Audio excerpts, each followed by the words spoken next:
তোমরা কি ভাবছো আমি ফোনে কথা বলছি? না না, একদমই না। এই ফোনটা আমি নিজেই তৈরি করেছি, তা আবার মাটি দিয়ে। ফোনটা তৈরি করার জন্য ফার্স্টেই মাটিটাকে চ্যাপ্টা রুটির মতো বেলে নিয়ে চারকোনা একটা ফোনের শেপে কেটে নিয়েছিলাম। আর এখন ফোনের স্ক্রিনটা লাগিয়ে নিচ্ছি। আর আমি কিন্তু এখানে কোনো স্ক্রিন টাচ ফোন তৈরি করছি না, আমি আগেকার দিনে যে কিবোর্ডওয়ালা ফোনগুলো আছে ওই ফোনটাই তৈরি করছি। আর এই ফোনগুলো হয়তো এখন আর বেশি কেউ ইউজ করে না, খুব কম মানুষ আছে এই ফোনগুলো ইউজ করে। আর সেই কম মানুষের মধ্যে কিন্তু আমার দিদাও আছে। আমার দিদা এখন এই কিবোর্ডওয়ালা ফোনগুলো ইউজ করে। তো আমি এখানে ফোনটা তৈরি করে নেওয়ার পর তারপরে ব্রাশ দিয়ে ভালো মতো সমান করে নিয়েছিলাম।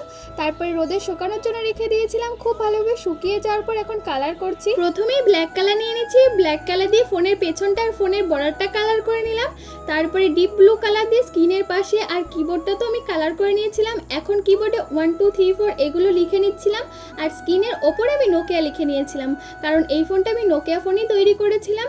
আর তোমাদের এই মাটি দিয়ে ফোনটা কেমন লাগলো অবশ্যই কিন্তু কমেন্ট করে জানিও। ভালো লাগলে একটা লাইক করে দিও, চ্যানেলটাকে সাবস্ক্রাইব করে দিও। আজ আসি, আবার দেখা হবে তোমাদের সাথে নতুন কোনো ভিডিওতে। সকলকে টাটা।